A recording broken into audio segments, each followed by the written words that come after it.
जी नमस्कार, मैं अजय वर्मा और आप देख रहे हैं न्यूज़ नशा। तो आज हम आपको लिए चलते हैं महाराष्ट्र, जहां हमारे साथ जुड़े हैं सुभाष शिर्के जी। बहुत ही एक वरिष्ठ पत्रकार जिनकी पहली नज़र महाराष्ट्र के पूरे इलेक्शन के दौरान थी, और आपने और हमारे हमने इनको आपके साथ बहुत बार शोज़ पे आपसे मिलाया है और आपने इनके विचारों को सुना भी है। आज हम इनसे जानना चाहते हैं कि आज 26-12 बजे रात में सरकार का गठन आज रात कल से नई सरकार का गठन होना चाहिए था। 26 तारीख आज है डेडलाइन, रात के 12 बजे। हालांकि बीच में सुन रहे हैं कि शिंदे साहब ने इस्तीफा दे दिया और गवर्नर साहब को जाकर उन्होंने अपना इस्तीफा सौंपा, जिसके बाद उनको केयर टेकर चीफ मिनिस्टर बना दिया गया है। साथ में भारतीय जनता पार्टी के फडणवीस जी और अजित पवार ने भी अपना रेजिग्नेशन, जिसको कहते हैं, क्योंकि उनका टेन्योर आज 12 बजे खत्म होना है, उन्होंने जाकर अपना रेजिग्नेशन दे दिया। हालांकि ये जो महायुति है, इतने सीट्स के बाद, अनप्रेसिडेंटेड विक्ट्री के बाद भी सरकार में का मुखिया कौन होगा, कौन चीफ मिनिस्टर होगा, इस निर्णय पे अभी तक नहीं पहुंच पाया है। क्या है इसका कारण, कौन है इसके पीछे, और कौन इस चेहरे किसी एक चेहरे के सामने आने से रोकने की कोशिश कर रहा है, या अंदर में ही अंदर खाने में बहुत सारी ऐसी बातें होती रहती हैं जिसके कारण खुलकर सामने आना बड़ा मुश्किल हो जाता है एक पार्टी को जिसने अनप्रेसिडेंटेडली इतने नंबर्स लेकर शायद रिकॉर्ड विक्ट्री हासिल की है। सुनने में आया था कि केंद्र से मिलने, केंद्रीय नेताओं से मिलने, मोदी जी से और अमित शाह से मिलने ये तीनों नेता दिल्ली भी आए, पर शायद अभी तक कोई नाम सामने नहीं आ पाया है। तीसरी बात जो मेरे तक आई है और रिपोर्ट्स भी कह रही हैं कि शायद, I am not very sure, ये सुभाष जी बताएंगे, कि केंद्रीय नेताओं ने शायद जिसको कहते हैं ना, सोर्स बेस्ड है, ये कहा है कि जब तक पोर्टफोलियोज का डिस्ट्रीब्यूशन नहीं हो जाता, क्योंकि पोर्टफोलियो डिस्ट्रीब्यूशन में भी थोड़ा बहुत डिस्कॉर्ड की स्थिति रह जाती है, तब तक चेहरे का नाम जो होगा, जो चेहरा होगा, उसको अनाउंस नहीं करेंगे। आइए सुभाष जी से ही जानना चाहते हैं, आखिर स्थिति क्या है महाराष्ट्र में। जी सुभाष जी, नमस्कार, अजय जी, वेलकम। नमस्ते अजय जी। उम्मीद ये थी, जो पहले खबर आई थी कि 25 तारीख को सुबह शपथ ग्रहण समारोह होगा और इसके लिए वानखेड़े स्टेडियम जो है वो तैयार किया जा रहा है। ये खबर आई थी तुरंत जैसे ही मतगणना खत्म हो गई उसके बाद। लेकिन हमने देखा कि मुख्यमंत्री पद पर काफी तनातनी चल रही है और एक तरफ जो एकनाथ शिंदे गुट है वो पूरी तरह से आक्रामक है। उनका कहना है कि मुख्यमंत्री एकनाथ शिंदे ही बनने चाहिए, क्योंकि उनका ये कहना था कि शिंदे के नेतृत्व में ही चुनाव को सामने चला गया महायुति गठबंधन, और जो चालें या जो दांव एकनाथ शिंदे के नेतृत्व में महायुति ने डाले थे, उसके तहत ही इतनी बड़ी जीत हुई है और एकनाथ शिंदे को मुख्यमंत्री बनना चाहिए। वो ये दावा भी कर रहे थे कि जैसे बिहार में नीतीश कुमार के बारे में फैसला लिया गया, कम सीटें होने के बावजूद नीतीश कुमार इनको मुख्यमंत्री बनाया गया, उसी तर्ज पे महाराष्ट्र में भी मुख्यमंत्री पद जो है वो एकनाथ शिंदे को देना चाहिए। शंभूराज देसाई जो काफी नजदीकी माने जाते हैं एकनाथ शिंदे गुट के, उन्होंने जाहिर रूप से, पब्लिक रूप से बयान देते हुए उन्होंने कहा कि हमने हमारी ये जो मांग है वो देवेंद्र फडणवीस इनके पास पहुंचाई है, और यही बात अमित शाह इनको भी पहुंचाई गई एकनाथ शिंदे द्वारा, ये हमें बताया गया। दूसरी तरफ बीजेपी में ये धारणा है कि मुख्यमंत्री पद पर बीजेपी का ही नेता होना चाहिए और वो भी देवेंद्र फडणवीस होना चाहिए, ऐसा बीजेपी की तरफ से दावा किया जा रहा है, क्योंकि 132 सीटें बीजेपी को मिली है और ये सबसे बड़ी जीत है, और ये जीत का कारण देवेंद्र फडणवीस से है, ऐसा बीजेपी का जो विधायक है वो मानते हैं। उनका कहना है कि देवेंद्र फडणवीस का चेहरा आगे करके बीजेपी ने पोस्टर्स लगवाए थे और सबसे ज्यादा जो प्रचार किया गया था वो भी देवेंद्र फडणवीस और नितिन गडकरी इन्होंने किया था। नरेंद्र मोदी इन्होंने सिर्फ 6 मीटिंग्स की थी और अमित शाह ने भी बहुत ही कम मीटिंगें की थी, तो जाहिर है कि देवेंद्र फडणवीस को सामने रखकर ही ये मैंडेट मिला है, ऐसा उनका कहना है। तो ये खींचातानी चल रही है।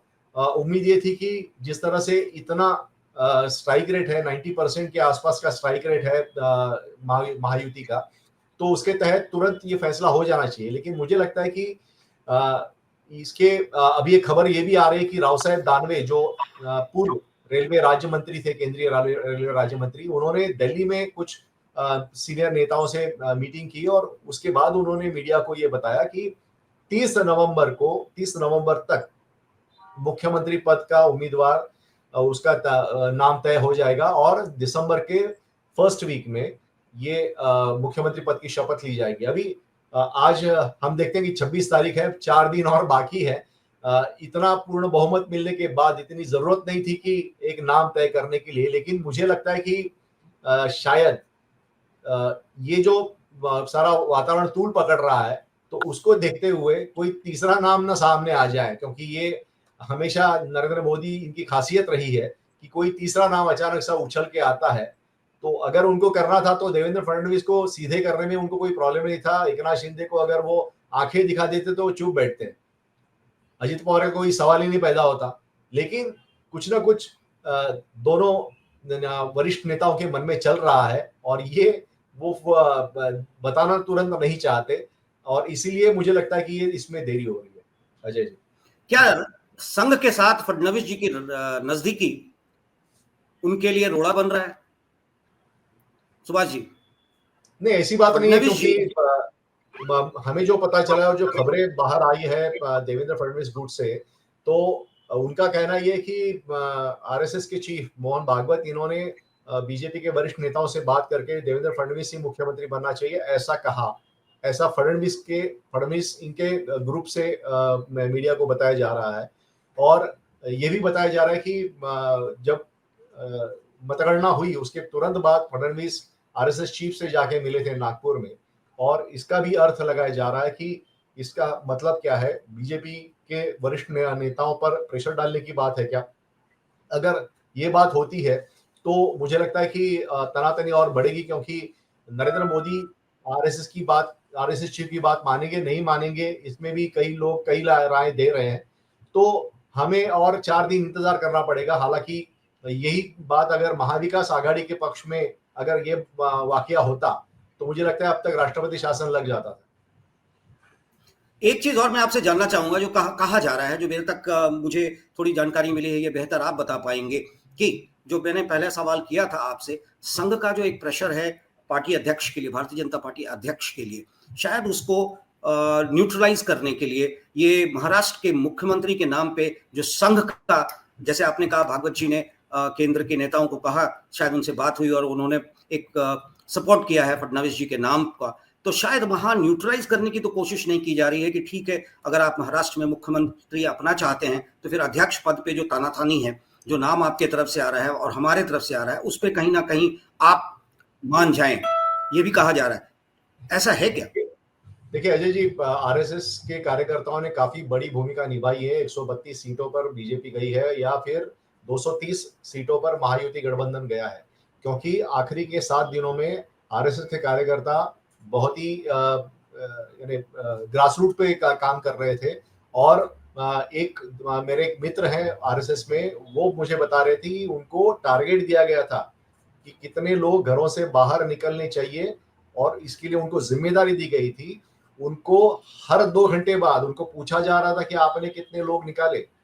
तो इतना प्रेशर था आरएसएस के कार्यकर्ताओं पर कि जो मतदान है उसका परसेंटेज बढ़े इसके लिए, और वो भी जो बीजेपी माइंड के मतदाता हैं उनका मतदान ज्यादा हो, इसके लिए आरएसएस के कार्यकर्ताओं को टारगेट दिया गया था, एरियाज बांटे गए।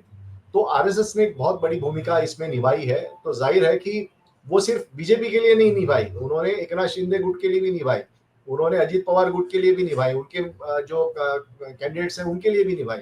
तो आरएसएस का अपना यहाँ पे काम है, तो उन्होंने काम किया है, तो जाहिर है कि आरएसएस अपना से चाहेगा इस चीफ मिनिस्टर के जो चयन है उसके उसमें। और दूसरा कि अगला साल जो है वो आरएसएस का 100वां साल है।